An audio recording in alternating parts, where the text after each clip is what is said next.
Hello and welcome back to another episode of the Finally Quit Porn podcast, the podcast where you learn how to finally. It's going to be one of those episodes again, isn't it?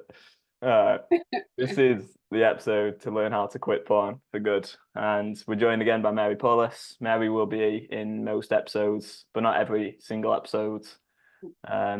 Sorry, Mary. But yeah, most of them for I'll get sure. over it. So welcome back. We got Tintin in the back. Tintin's still with us. Thank God. Thank So the good. feline gods. Tintin is still with us. Let's go. Let's go. So that's why we're in a good mood today. Because we do still have Tintin. And yeah, how you doing today, Mary? How's it going? I'm doing good. Yep. Still hanging in here in Portland, Oregon. Yeah, we got some terrible weather here, so that's Oh not been man. very Usually nice. we're on the same, I looked it up, latitude. Mm. We're on near the same latitude. So I think that's why we have the same weather, but oh, we're in for gorgeous, like high 70s, sunshine for a week. So Wow, I'm nice. looking forward to that nice weather. Got to get Make out the and do most of it. some Yeah. things. Yeah. Enjoy it, Yeah. enjoy it. So today I think we should talk a little bit about life beyond the porn addiction. Obviously, I've been in this, I don't know, I don't want to call it a battle, I don't want to call it a journey.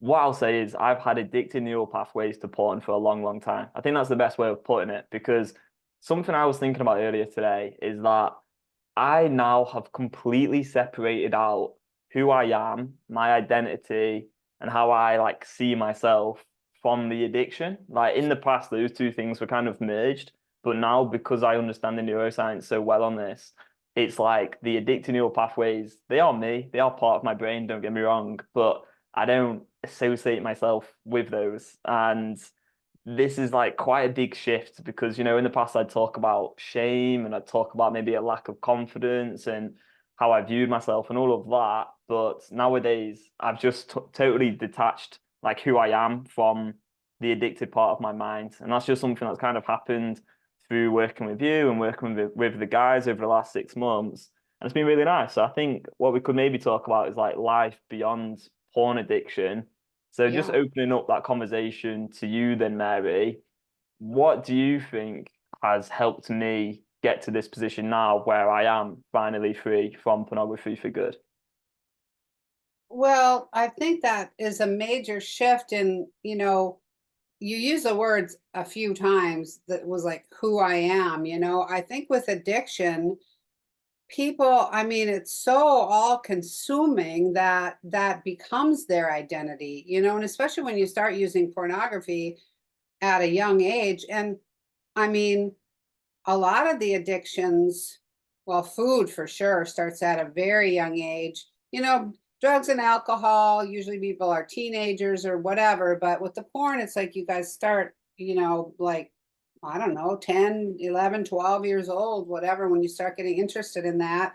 And food, very young, you get this identity of that. It's like who you are because it feels like who you are, and and that can be validated as well. It's like, how people talk about addictive personalities. That's just Mm, like who you are, rather than you are a person who at a very young age developed addictive neural pathways. It's not intrinsically who you are.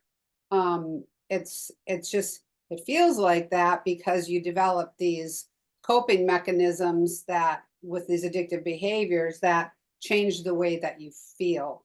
And if you had any kind of challenging um, childhood experiences or whatever, traumas, whatever, then when you found a way to change the way that you felt, then you grab on.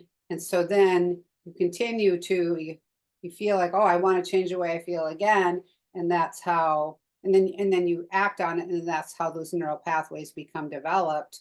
And when you have neural pathways that are that ingrained, it feels like who you are, I mean, and so now it's like who am I now, right? When we, in phase 3 of the program, where we set people up for the mental stance for their liberation day to be able to stop the behavior, we give them that mental stance, which includes, possibility versus limitation, which is like, you don't really know who you're going to be, right?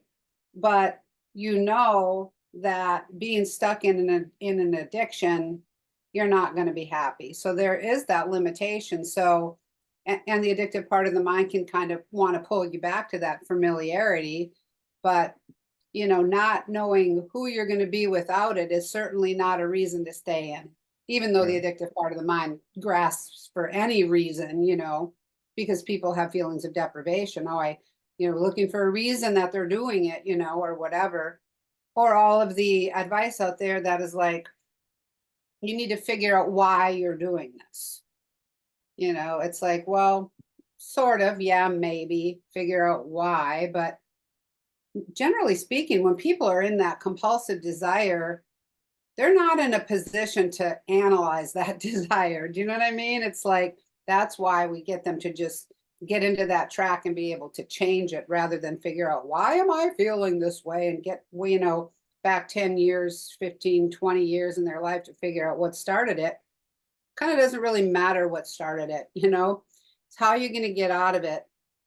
And then once you do get out of it, you're in a way better position to figure out maybe what contributed to starting it. But then now it's like, okay, who am I now, right? So that's, I think you said earlier, some of the things you've been experiencing today is like, what do I do with all this time and mental energy that I'm not, completely dragged down and in constant conflict about this addiction in my life, So who am I now, right? Yeah, I've got quite a lot of things to say on this because I remember when I did that Jess Waller podcast, and she had come from more of like a therapeutic background as opposed to addiction recovery first. Whereas like you've obviously done the addiction recovery first, being trained to do addiction recovery, and that's kind of your like bread and butter. Whereas for her, she's like come from, all right, how do you apply therapy to help people with addiction? And I remember she asked me on that podcast, like we were talking about my addiction to porn, and she said, but why? And I remember at the time when she asked me that, I kind of felt like a bit backed into a corner because I don't think back then I knew the neuroscience quite as well as I do now. And I hadn't worked with quite as many guys. And I didn't understand your method quite as much back then because I think we recorded that. And then it took me maybe a few weeks or a few months to actually post that. So back then I didn't understand this method quite as well. But if I had that conversation with her again now, I would be able to explain very clearly the why behind the addiction is because I have addicted neural pathways, and there's a transcription factor called delta phos-B that has literally rewired my brain to crave pornography. And that's as simple as that. The real reason of me getting into porn in the first place was, well, yeah, I was 12 years old and I was horny, and that stuff was exciting and I had no idea of any of the consequences. And then everything between, 12 and age maybe 24 or 25 when I quit, whenever that was, whenever like we met and you told me this method, between all of that, I spent probably about 12 years trying to figure out that root cause, going around in circles. Yeah. It'd always be a different one, a large part of it, like the main one for a long time was to do with like my mum and her illness. And then for a long time, I started to think, maybe it's to do with my sister treating me badly as a kid. And then it was this, and then it was that. And, maybe I worked through some of that stuff a little bit, but at the end of the day, as I've said before, it got to a point where I kind of felt like I'd figured out quite a lot of that trauma. And then I was just horny. I just had the addictive neural pathways because that's how Right. addiction works. So, when you can really just break this down and go, okay, actually, there's nothing fundamentally wrong with me, and I don't need to figure out all this stuff.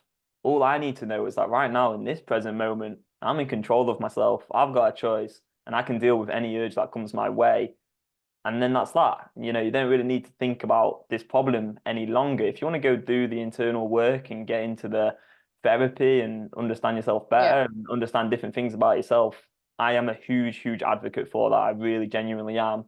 But I just think for me, it's been so freeing to realize that I don't need a reason, don't need any Yeah. explanation to look at porn there isn't the why, because the only why is that that's how the brain works, and we live in this messed up society where it's absolutely everywhere now, and there's a lack of information on the neuroscience Yeah. behind Can it. I say something on that why thing? So, okay, so now let's say you did all this therapy, right? Okay, or whatever. You figured out the why. Now what? How has that served you in stopping your addictive behavior? You know why? Okay, yeah, my sister treated me like shit. Mom got sick. That was super stressful. I was a young guy who's, got exposed to porn when I was super horny, you know. Now what? What good does that what good did that do you? So you go another 10 years, trying to figure out how to deal with it. It really it doesn't serve you to figure out why.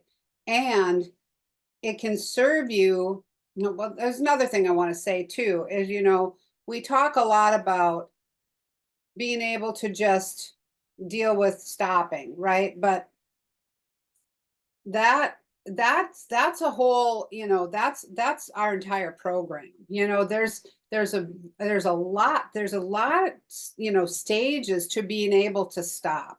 And it's going to be, I don't want to say easy, because it's not easy, but it is simple. But the script that we provide is very powerful, but it's not something that people can just do. They got to do this process and go through the work and really learn some very fundamental, pieces to this process, which we have our fundamentals video that people can watch, just to kind of get a base learning and stuff. But it takes some doing.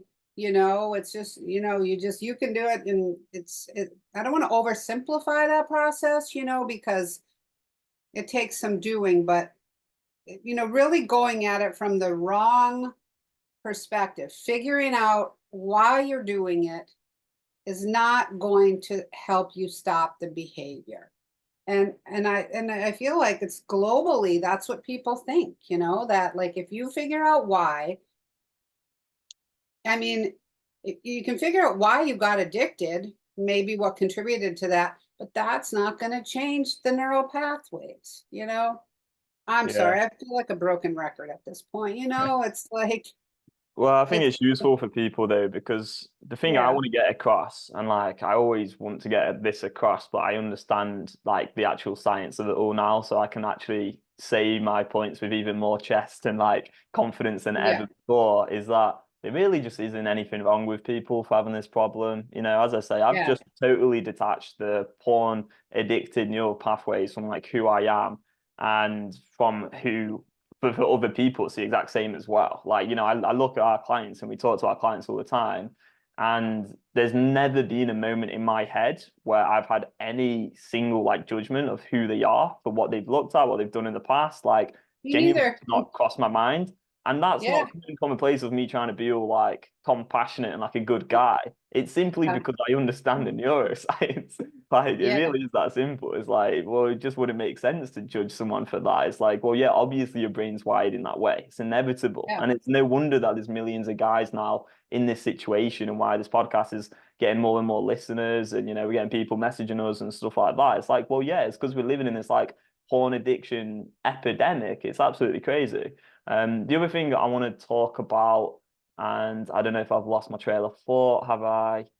Go on, Mary, you say something. I'll come back to it, I'm sure. Yeah, well, I do want to too, a couple of things. You know, Understanding the science is also good, like maybe understanding why you got started with this. Understanding the science is also good. But the best news about understanding the science is that the neuroplasticity, which we've talked about, which you can change. But again, the process is so important on being able to connect to the pathway, and those are some of the fundamentals that we teach that are, I think, dramatically different from most of what you're going to find, and maybe why this methodology is so successful in comparison in being able to create that permanent mental freedom. Because easier said than done, you know, to be able to connect to that pathway. And that's where we have some the basic fundamentals that that can allow people to do that, to really make those changes. And the other thing too, what you're saying about judgment, you know, literally, I have never, you know, I've had a couple people, I've told them I'm working with porn addiction now, and they're kind of, they look like, oh God, you know, ooh, like I'm working with the creepos or something. You know, it's like I've never had one moment of judgment or thought really any different about working with porn addiction than I've thought about working with food addiction, nicotine addiction, you know, shopping addiction, gambling addiction, relationship addiction. I've worked with all of it, you know, kleptomania, all of it. I've worked with all of it. And to me, I don't see one behavior any different from the other. I mean, there's a difference in that some of the behaviors you can stop completely. Like you can stop using, you know, heroin and never touch heroin again, and you're going to survive. Relationship stuff, food stuff, you know, sex, whatever. These are behaviors that you need to engage in. So there's a little bit of a different approach toward it, but I don't look at people as, oh, the porn addict, you know, or this. And it's like addiction is addiction. Whatever you grabbed onto to check out of a bad situation and you got addicted neural pathways, once, you know, the consequences, generally speaking, I mean, there's, okay, with food addiction, you become obese, right? With, you know, with nicotine addiction, you get lung cancer, you know, or whatever, have heart attacks or whatever. Some of the consequences are different, but what I see is across the board with addictions, the main negative consequences are the same. People are conflicted. They're stuck in a behavior that they can't stop doing. It causes them to not have any peace of mind. You know, they have shame around it because they're doing a thing to themselves that they, you know is causing them harm, and they can't stop doing it. Self-disgust. I mean, most of the consequences for addiction are the same, with some specifics, you know, to certain addictions or Yeah, whatever. But I've got yeah, I never judge any of the addictions. You know, it's like, even, I mean, this is going to sound weird, but I watch a lot of Criminal Minds and stuff. Even like the serial killers, you know, I mean, yeah, they're doing horrible things, but I still can look at them and go, oh, they have addicted neural pathways. Because a lot of times these serial killers in these shows I watch or whatever, they're like, oh my God, they want to stop doing it, but mm, they don't have a way. Or the pedophiles, right? They want to stop doing it, and then the people on the TV, the psychologists, come in and tell them, you just need to avoid ever being around children, you know, or whatever. And it's like, even that I don't really judge, other than the horrible things that they do to other people. But addiction is addiction is addiction, and it can be changed with the right approach. Yeah. yeah. So So I that was a think long answer. it's quite interesting because I think we've had guys, and the same for me really, like, you know, come into your program and, you know, you've taught us the Beyond Compulsion method. And at first in your head, you're thinking like, ah, I've got this problem with porn and I'm looking at this kind of content, and it's like, that content, it does not align with who I am. You know, I really, really don't like looking at that specific sort of stuff because that gives me a ton of shame. And it's like, that just isn't me. You know, why am I looking at that stuff for, right? And, you know, I've never looked at anything illegal, but just stuff on like Instagram, you can see some really weird stuff on there. So Yeah. anyway, in the past, I'd feel so much like guilt and shame and like just horrendous about that sort of stuff. And then I went down like a bit of a rabbit hole trying to figure out, well, why am I looking at that? And, you know, you get into like some Sigmund Freud work and stuff like that. But again, none of it is actually helpful. And, you know, we've got a client now recently. He's come in at the very start of the program. We had that first call with him, and he was telling us about the sort of stuff he looked at and stuff.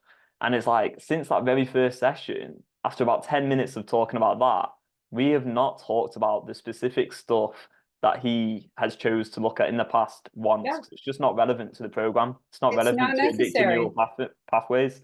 And it's the same with addiction. Like, I think that's probably the other reason why I've become so like detached from the old self-limiting beliefs and feelings of shame that I used to have in the past. It's probably because I do understand addiction now, because again, this method, it is actually about changing addicted neural pathways. It's not actually about quitting pornography as such. It's just that the tool to quit pornography is changing addicted neural pathways. And then obviously it applies to other things like changing addicted neural pathways for food, because we see that a lot of clients actually just switch over to food, or maybe it's video games or it's social media. It's like, no, this is about going beyond compulsion. This is quitting all of those addictive habits which you no Yeah. longer want to do. It's changing the neural pathways. So that's really where freedom is found. And I think too many people out here are just switching one bad habit, one compulsive behavior. And, let's not downplay it and call it a bad habit, switching that over to a different one. Yeah. And that's what's keeping people stuck indefinitely. But I'm sure we've said all this stuff a million Yeah. times Well, I already. call them fat broke smokers.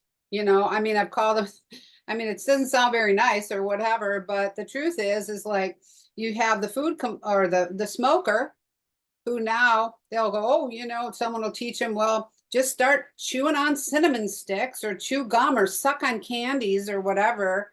The most ridiculously insane advice for nicotine addiction. Now just start sucking on candies. So then then end up with a food compulsion. So now they're overweight. And so now they're like, oh, well, I want to lose this weight. So now I'll go back to smoking, but they don't lose the food compulsion. So now you got a fat smoker, or else you've got the food compulsive that now they're going to stop eating impulsively, but they start gambling, right? So now you got fat broke smoker, right? I mean, we talked about the whack-a-mole, it's like substituting a healthy behavior. Now that isn't that just, really seems like great advice, do deep breathing, exercise, and drink lots of water and eat healthy, whatever, it's like if you substitute, you're giving into the addiction, and it's not going to be some healthy thing that's going to sustain that. It's going to be another compulsive behavior. But what it implies, again, and we've talked about helplessness, time and time again, is that you can't face this desire. You can't stand up to this desire. So you got to give it something else. Try Well, not did to you think see of it the by running around the block, drinking water, whatever. did you You'll see the end up with example? multiple addictions. What were you going to say? Did you see the example this week though? On the Which one? YouTube comments, the one I sent you yesterday. Oh, wait, no. Tell me again. All right, you'll definitely remember it. But that Yeah. one, like, I feel Oh, the blow up doll. I mean, don't get me wrong, like I would never ever judge someone, but when you've got like an anonymous face on YouTube and you don't Yeah. even put a name on there and you're commenting, oh yeah, I'm doing amazing in terms of quitting porn, so I now have a $4,000 blow up sex doll. It is a Yeah. bit okay, Yeah. well. I'm like, if that works for you, dude, you go, boy. That's fine with me.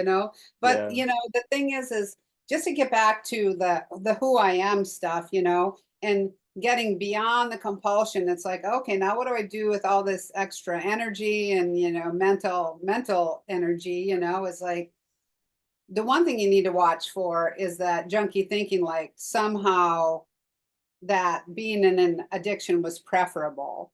But I mean, in my opinion, in my experience, if I was bored to death for the rest of my life, I wouldn't want to fill that boredom and time with being back in constant conflict and destroying my life with, some addictive behavior that runs me and controls me. I'd rather just be bored the rest of my life, but that all changes, right? Of course, it's like you can feel bored sometimes. Yeah, feeling bored happens, right? So, and then all that time and energy, it just naturally fills in with other things, but not having to be living in an addictive behavior, which is obviously yeah. destroys health, happiness, and peace of mind.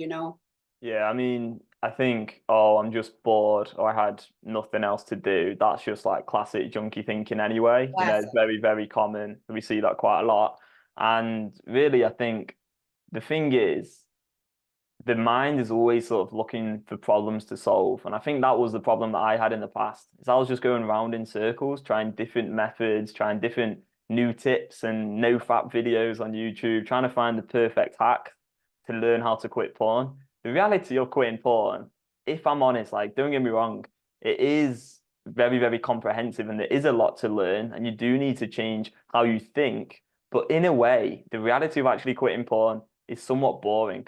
Like, it is just like quite simple. Like, when you understand it all, it is just like, okay, well, that's how I quit. And there's nothing else to learn at that point. Like, honestly, there is nothing else to learn once you actually understand this in depth. Final thing I will say as well is that I don't know if I mentioned this on a podcast yet or not, but like last week I was just in my flat and I was just thinking, like, it is actually crazy how much stuff that I could just have, like how much freedom I actually have in life. And I know it's a bit of a controversial opinion, but I mean, nowadays, like, we are living in crazy times. Like, the amount of security and stability that you can have, like, if you're in a position to listen to a podcast, like, realistically, you're probably doing all right for like food and accommodation overall. But the rest of the world is going to try and trick you into believing that you need way more than you currently have. And don't get me wrong, like, finances are getting tighter for a lot of people, especially here where I live, and things are getting harder, I would say, for a lot of people. But on the flip side, overall, we probably are living in better times than ever, in terms of the possibilities, opportunities, ways to make more money, ways to help other people, ways to connect to people from around the world, like me and Mary are doing right now. And it's like there's so much to be grateful for.